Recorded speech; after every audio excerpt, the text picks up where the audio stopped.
Heute ist der 17. 17. September 2025 und wir hatten über den Talmud Immanuel gesprochen und wir waren bei der Zirbeldrüse stehen geblieben.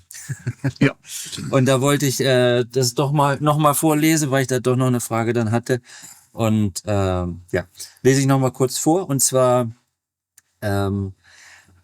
solche Fluidal-Energieabbilder einziger Personen können sowohl schemenhaft wie aber auch als sehr kompakte Körper erscheinen. In Klammern siehe rund um die Fluidalkräfte. Das Buch von Billy. Das Ganze ist jedoch nur möglich, weil die Grobstoff- und Feinstoffwelt untrennbar miteinander verbunden sind. Und das bezieht sich auch auf die Vorgänge, die aus dem materiellen Bewusstsein resultieren. Denn auch diese steht mit der Feinstoffwelt in steter Verbindung, wobei diesbezüglich insbesondere die Zirbeldrüse eine wichtige Funktion innehat. Weißt du, ob es Wesen gibt oder menschliche Wesen, die keine Zirbeldrüse haben? Das ist mir nicht bekannt. Aber wenn das so wäre, Das dann hätten die eine Schwierigkeit. Dann Ich kann mir nicht vorstellen, dass es Menschen gibt, wo das nicht in sich haben, wo was nicht haben. okay. Eine Zirbeldrüse ist ein Ding, wo jeder Mensch hat. Ja, ich hatte das mal in Verbindung mit Außerirdischen, dass es bestimmte Außerirdische angeblich gäbe, die keine Zirbeldrüse haben und dadurch Das Menschen kann ich sehr dir nicht gefühlskalt sagen. sind. Ah, okay. Das kann ich dir nicht sagen. Also, ich kann mir das einfach nicht vorstellen. Ja, Dann eine Zirbeldrüse, das ist wichtig für den Mensch oder ja, für ja.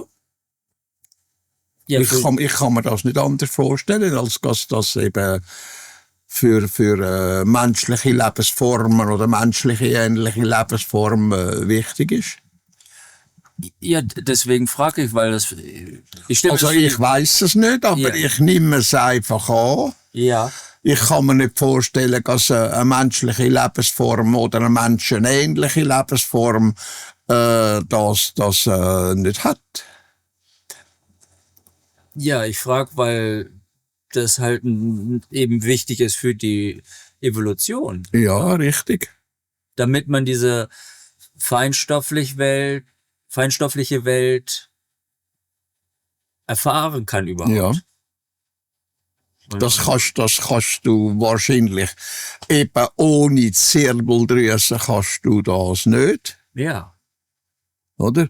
Darum kann ich mir auch nicht vorstellen, dass es menschliche Lebensformen oder menschenähnliche Lebensformen gibt, wo das nicht hätten. Das kann ich mir nicht vorstellen. ja.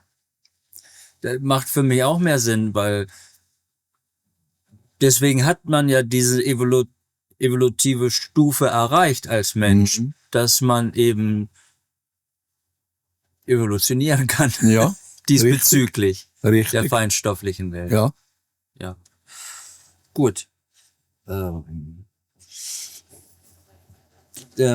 Weiter. Das besagt nun aber auch, dass das materielle Bewusstsein des Menschen in direktem Kontakt... Also das materielle Bewusstsein, da müssen wir eigentlich, dass es richtig verstanden wird, das physische Bewusstsein sagen. ja, Das ist ja menschlich, das ist materiell.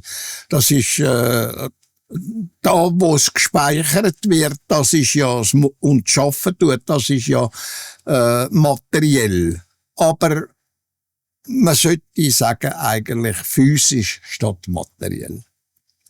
Aber dort mal, wo ich das Buch geschrieben habe, da hat noch niemand von physisch geredet. Das ist einfach nach ist das gekommen, dass man gesagt hat, es ist eigentlich auf den Körper bezogen. Es ist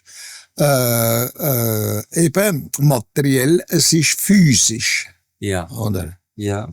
Man muss jetzt einfach im Laufe der Zeit, wo man die alten Begriffe, die man gebraucht hat, dass die Menschen verstanden haben, was eigentlich gemeint ist damit, muss man richtig stellen nach dem heutigen Begriff, wo im Kopf einfach die Sachen ein bisschen geändert hat und es verständiger geworden sind. Wenigstens diejenigen, die denken tun. Ja, das wird dann konkreter, wenn du physisch sagst, ist es halt, man sieht, das ist das Gehirn, das ist das Organische. Ja, genau. Und materiell ist ja richtig. Es ist richtig, aber es sagt nicht richtig das aus, was es tatsächlich ist. Ja. Physisch ist vielleicht noch präziser. Ne? Ja. Gut. Das besagt nun aber auch, dass das physische Bewusstsein des Menschen in direktem Kontakt mit dem Universum steht und impulsmäßig mit allem und jedem des Ultra-Nano, Mikro- und Makrokosmos auf feinstofflicher Ebene verbunden ist. Ja, das läuft, die Verbundenheit mit dem ganzen Kosmos, mit allem, was existiert, ist eigentlich das, was vom physischen Bewusstsein auf das rein schöpferische Bewusstsein laufen tut. Und das ist bereits schöpfungsmäßige Energie.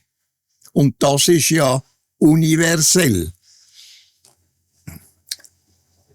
Ja, da eben ich erkläre mir das halt so, da alles aus Schöpfungsenergie besteht, Alles aus Schöpfungsenergie besteht. ist schon deswegen alles miteinander verbunden. Richtig. Und das ist bereits kosmisch, das ist sogar universell, nicht nur kosmisch, sondern gesamtuniversell. Ja. Und eben auch in jeder Schöpfung. Es ist Ja. nicht, dass eine andere Schöpfung keine Schöpfungsenergie hat. Ja, Es ist ja, alle Schöpfungen richtig. bestehen aus Schöpfungsenergie. Der gleichen Schöpfungsenergie. Ja, genau. Insofern sind auch die im Grunde miteinander verbunden. Ja, Auf. was Schöpfungen sind, das ist in sich abgeschlossen. Ja.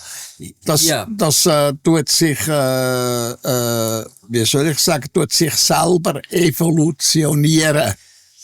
Und wenn die Schöpfung verschwindet, also vergeht als das, was sie momentan ist, als Schöpfung, wo eine Evolution stattfindet tut in Bezug auf den Mensch und auf sämtliche andere Lebensformen, wo leben aus der Schöpfungsenergie, wo also Schöpfungslebensenergie in sich haben, wo evolutiv ist, oder? Wenn die dann vergeht und nicht mehr existiert in der Art und Weise, wie sie eben existiert, in Form von Lebensformen, wo evolutiv sind, oder die nächste Stufe, wo die Schöpfung dann wird, ist so, dass sie nur noch rein schöpfungsenergetisch ist, ohne weitere Lebensformen irgendwelcher Art und Weise. Da tut sich die Schöpfung selber evolutionieren durch irgendwelche Sachen, wo ihnen vorgehen und so weiter und so fort, wo ich auch nicht weiss, was, wie, wann, wo, dass das passieren tut in der Schöpfung hinein, bis sie den Punkt erreicht, wo sie dann wieder eins wird mit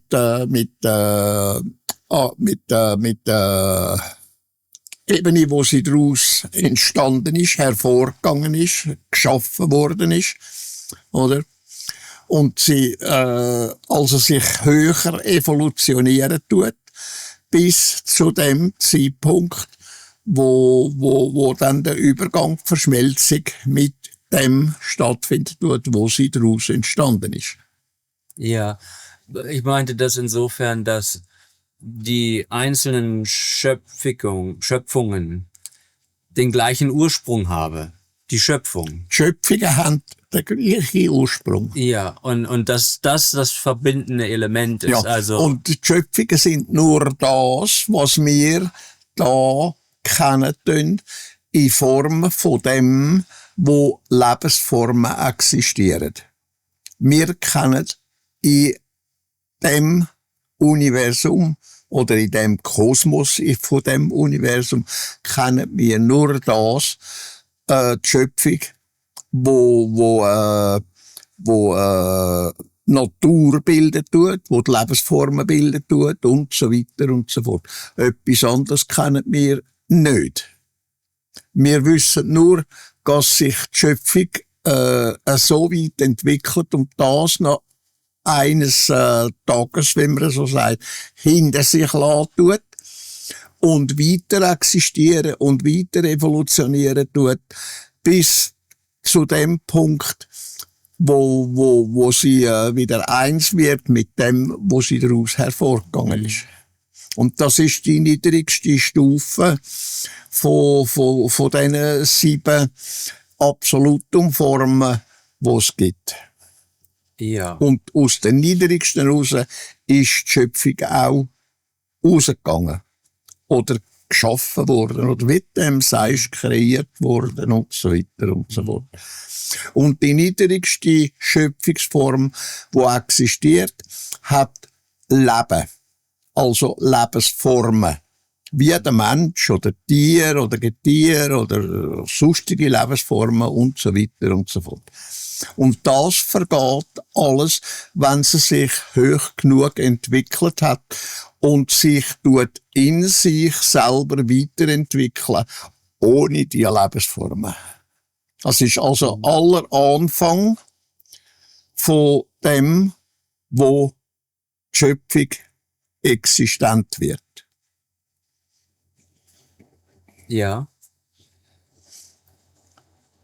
Und sie geht ja hervor aus dem absoluten Absolutum. Oder? Und da geht sie hervor, eben in dieser Art und Weise, wo dann Lebensformen entstehen, ein Kosmos, also ein Gürtel, wo aus Materie besteht und so weiter und so fort. Ja, dass es eben bei den Erstschöpfungen eine grobstoffliche Materie Richtig. gibt, Richtig. aber auf den weiteren Stufen dann nicht. Das ist nur noch reine Schöpfungsenergie. Ja. Und die tut in sich selber sich weiterentwickeln. Über die Zeiten hinweg, wo wir können wir uns begriffsmäßig gar nicht Ja. können erfassen. Ja. Das sind im Grunde nur Zahlen für uns. Ja. Wenn du von Leben sprichst, dann Das ist alles, was existiert, ist Leben. Ob es ein Mensch ist, ob es ein Tier ist, ein Getier oder sonst ein Lebewesen, ob es Materie ist oder nicht. Oder ein Gas oder weiss ich was alles. Das ist alles Leben. Ja. Weil du sagst eben Existenz. Die späteren Evolutionsstufen sind ja auch Existenz. Ja, aber es gibt keinen Tod mehr. Aber richtig. Es gibt aber auch kein Leben mehr in dem Sinn, wo wir das kennen. Ja, weil es keinen Tod mehr gibt, Ja. sondern nur noch ein Wandel. Nur Energie. Ja. Energie, wo sich selber entwickeln. Ja. Wie die Energie zum Beispiel, wo mir da in meine Arbeit hineinfummelt, wo sich selbstständig gemacht hat, wo sich selbstständig weiterentwickeln, wo aber der Ursprung beim Mensch liegt in seinem blöden Glauben, der religiöse, den er in sich umtreibt, oder? Ja. Und genau so ist auch die Energie von der Schöpfung, wo sich selbstständig tut weiterentwickeln. Ja. Ja, Nur eben in einer Form, nicht wo negative Sachen entstehen, wie die Energie, wo mir da das Leitwerken tut, sondern es ist eine reine positive Angelegenheit. Sie tut sich nur positiv weiterentwickeln.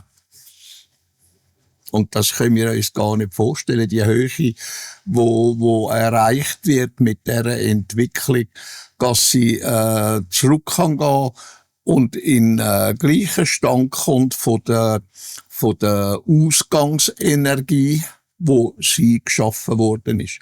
Und nachher tut sie über sämtliche Stufen tut sie zurücklaufen bis in die erste Stufe, die geschaffen worden ist, aus dem Nihilo raus, oder? Das sogenannte Sein-Absolutum. Ja. Ja, das ist noch ein bisschen hin. Ja, das ist, ja. Obwohl es eben, ja, das liegt daran, dass wir dieser Illusion der Zeit halt unterliegen. Ja. Im Grunde gibt Das ist, wie man einfach sagt, endlose Dauer. ja. Und wir können uns das, eine endlose Dauer, können wir uns gar nicht fest vorstellen. Ja. Oder? Ja. Es ist, was wir da auf der Erde haben, oder in dem Universum, genau wie die anderen, wo die weit hergereisten, wo von anderen Welten, von anderen Planeten kommen, die haben da auch Zeitbegriff, oder? Nur sind die Begriffe, die Zeitbegriffe wieder anders als wir da auf der Erde die geschaffen haben oder kreiert haben und so weiter und so fort, oder? Und es ist auch dort abhängig von Perioden oder mit dem alles willst du sagen, oder? Und das gibt's eben in der endlosen Dauer nicht.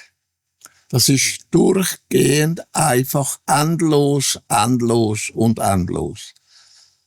Das können wir uns gar nicht vorstellen. Ja, weil in der Wissenschaft ist alles in Raumzeit eingebunden. Ja, genau. Du kannst Wissenschaft ohne Raum oder Zeit, das Kannst du dir, gibt der es Mensch nicht. kann sich das gar nicht vorstellen. Ja, Es ist, da langt das Gehirn da mit den Synapsen und weiss ich was, langt das nicht, um das zu begreifen, was endlose Dauer ist. ja. Im Grunde kann man nur, stelle ich mir vor, in tiefen Samadhi einen Eindruck von Zeitlosigkeit habe. Ja, Wo man sagt, ja, war das jetzt eine Stunde oder war das ein Tag? Wo das Zeitgefühl komplett weg ist. Mhm. So ähnlich wie du das ja auch erlebt hast auf deiner großen Reise. Ja. Du hast ja zwar geschrieben, das Ja, waren 7 Minuten, aber du weißt ja, das Ja, kann auch 7 Jahre gewesen sein. Ja, es ist 7 Ewigkeiten. Ja, ja. So sein. Ja. Ja. Also in dieser Zeit hattest du ja kein Zeitgefühl, oder? Nein, da merkst du überhaupt nichts von Zeit. Da denkst du auch nicht an so etwas. Ja. Es ist einfach, wie soll ich sagen, es ist einfach nur ein Erfassen. Es ist nur ein Erfassen, mehr nicht. Also schon sinnlich erfasse, oder? Ja, oder also im physischen Bewusstsein nimmst du das wahr, es existiert. Es ist einfach vorhanden. Es ist, ja, wie soll ich dir das sagen? ist kein Es ist- Urteilen mehr. Nein, das existiert nicht. Es läuft auch kein Gedanke, nichts. Es ist nur ein Warnen, ein Existieren. Da gibt es so- keinen Gedanken oder sonst irgendetwas. Es ist nur ein Warnen.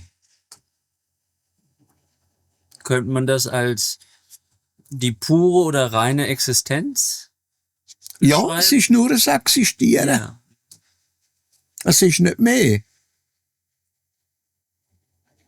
Aber das muss man, man muss das praktisch erlebt haben, dass man es kann verstehen, dass Ja. das tatsächlich gibt. Aber das ist in der Meditation möglich, das zu erfahren, nicht wahr? Oder Glaube nicht. glaubst du nicht? Denke nicht. Nein. Naja. Nur noch ein Existieren, nur noch ein Wahrnehmen. Dann in der Meditation ist es weg, dass du das durch Gedanken tust erzeugen, dass einfach alles ausgerichtet ist auf einen Punkt oder auf eine Sache oder was es dann eben ist. Ja. Oder? Da existiert gar nichts, es ist nur noch ein Warnen.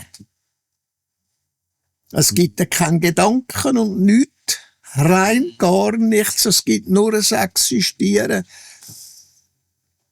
Aber das, ich kann dir das, es tut mir leid, aber ich kann dir das nicht anders erklären. Ja, ich Es ist wirklich nur ein Dasein ohne jegliche Gedanken, ohne jegliche Gefühle, ohne jegliche andere Sachen. Es ist einfach nur Existenz. in der Meditation gibt es ja schon, du hast ja eine Intention, mit der du Ja, das ist aber ausgerichtet auf irgendetwas Bestimmtes und das ist da nicht. nicht mehr. Das ist nur Existieren. Tut mir leid, aber ich kann das nicht erklären. Ja. Ja, doch, davon. Also, ich kann das nicht nachvollziehen, aber verstehe ich jetzt schon. Also, es gibt da keine Intention. Nichts, Und- kein Gefühl, keine Emotion, nichts, kein Gedanke rein, gar nichts. Es gibt nur ein Existieren. Es ist nur ein Warnen. Ja. Ohne dass ein Gedanke laufen tut.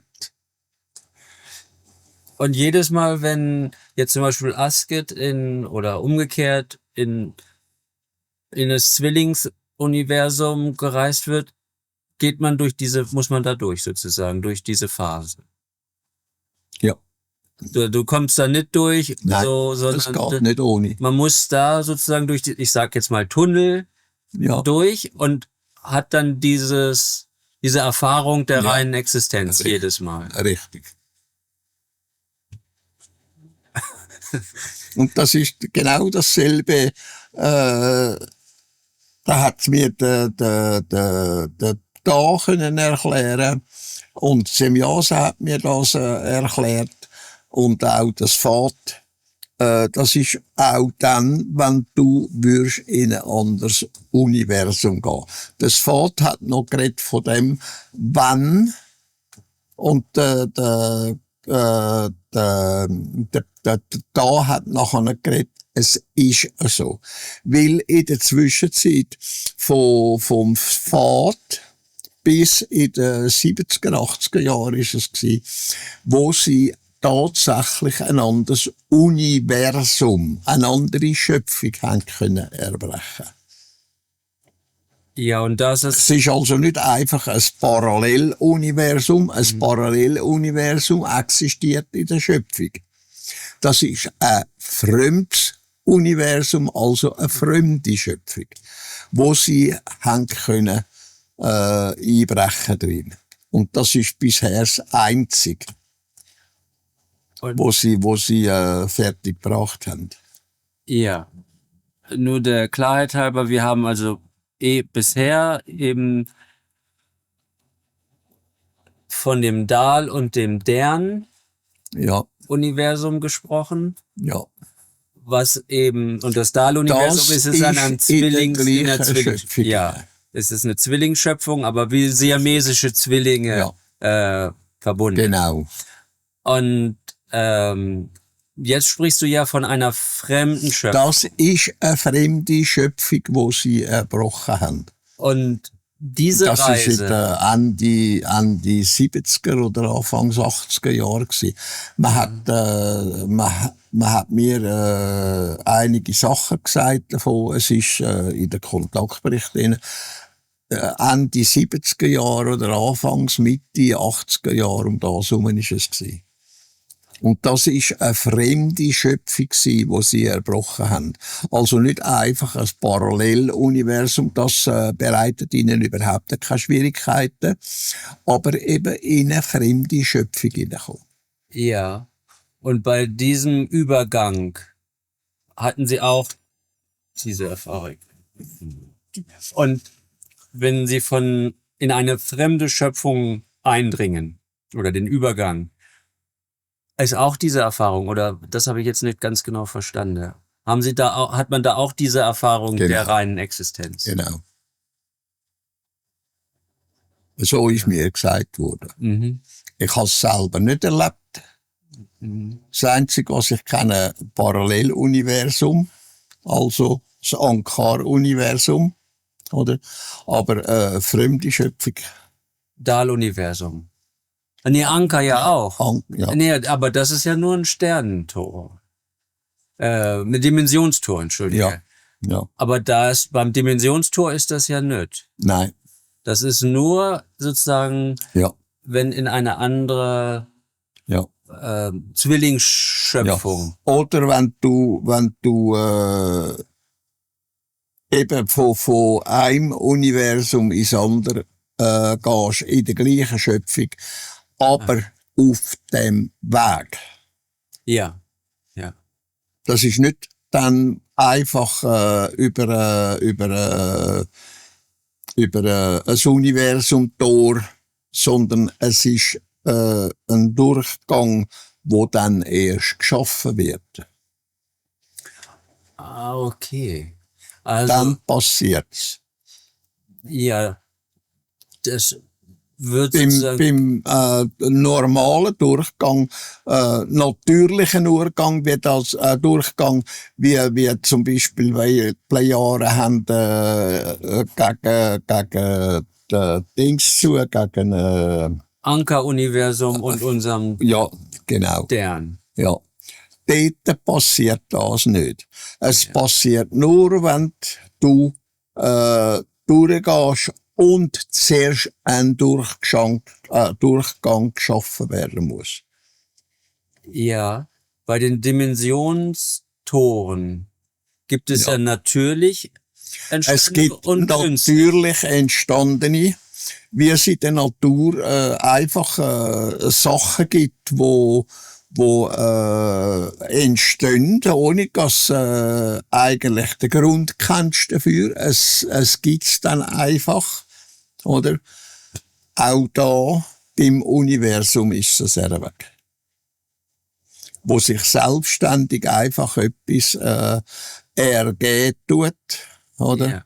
Aus welchen Gründen auch immer, ich weiss es nicht, was für Gründe das sind, kann ich dir also wirklich nicht sagen. Ja, aber es gibt eben auch künstlich geschaffene Dimensionen. Das ist das, was normalerweise ist, ausser eben das Natürliche, wo der Mensch selber etwas schaffen tut. Im Lauf von seiner Entwicklung, von seinen Möglichkeiten, die er schaffen tut. Ja. Also mit allem und jedem. Auch, das siehst du zum Beispiel bei unserer Entwicklung auf der Erde, mit der Technik, wo Sachen geschaffen worden sind, wo du nie dran gedacht hast oder niemand jemals dran gedacht hat, dass das eines Tages zustande kommt, oder? Ja. Wo Sachen geschaffen werden, wo sich einfach im Laufe der Zeit zwangsläufig praktisch ergeben. Ja, die wir uns jetzt noch gar nicht vorstellen können. Ja. Genau. Ja. aber eben vom unserem Sternuniversum zu Askets Dahl-Universum. Da Das tun ist- sie immer das natürliche Tor, wo sie entdeckt haben, wo sie das Mondgebilde verfolgt haben. Und das ist vor etwa 25 Millionen Jahren gewesen, wo sie das Mondgebilde verfolgt haben und das in unser Sternuniversum hineingekommen ist. Via das natürliche Universumstor. Und von dort her kennen sie den Durchgang, und da sind sie dem nachgefolgt und sind sogar auf unser System gestoßen. Ja, du meinst jetzt vom Anker Ja, zu richtig. unserem Stern. Richtig. Ich meinte jetzt vom Stern zum Dahl, wo Asket lebt. Das Da ist muss erbrochen werden. ja, also das gibt es nicht natürlich. Nein, das gibt's nicht natürlich. Also in einer, Also bis jetzt haben sie nichts gefunden, wo Ja. ein natürlicher Durchgang wäre. ja. Aufwendig. Ja, sie haben ja die Möglichkeit, die Ja. Technik ist ja so weit entwickelt, aber sie haben bis jetzt noch keinen Durchgang gefunden, der natürlicher Form war. Ja. Und du siehst, auch auf unserer Welt, auf der Erde, irgendwelche Sachen, die ganz natürlich sich ergeben, die aber nur durch Zufall entdeckt werden, dass die tatsächlich gibt im Lauf von der Entwicklung. Ja, also es zeigt ja, wie unglaublich weit ihre Technologie ist. Also Sie ist dieser Technik hoch überlegen und auch mit dem Wissen über die Schöpfungsenergie. Die da mit den UFO umeinander kurven da, die sind auch seit Jahrtausenden sind die da. Aber die funktionieren in unserer Schöpfung umeinander. Also in dem Universum. im deren Universum. Die Schöpfung besteht aus 7 verschiedenen Universen, die immer anders dimensioniert sind. Aber diejenigen, wo da mit uns Erdling da irgendwelche Sachen haben oder gemacht haben und so weiter und so fort, die funktionieren nur in unserem Universum unten, also im deren Universum. Und also nicht in irgendwelchen anderen Universen, die sind gar nicht fähig, andere Universen, also Paralleluniversen zu erbrechen. Was sie können, sind Dimensionen beherrschen. Dass sie können in die Vergangenheit reisen oder die Zukunft reisen. Ja. Ja. Aber das hat nichts damit zu tun mit dem Durchgang zu einem anderen Universum in der gleichen Schöpfung. Oder gar etwas zu tun hätte mit dem Durchgang zu einer fremden Schöpfung. Und ob's ich kann mir das nicht vorstellen, ich weiß es nicht. Ob es da eine Möglichkeit gibt, dass dort irgendwie so Durchgangstor gibt zu fremden Schöpfungen, glaube ich nicht. Nehme ich nicht an. Ja, ja. Es ist wahrscheinlich abgeschlossen, genauso wie unser Universum abgeschlossen ist, also unsere Schöpfung abgeschlossen ist. Ja.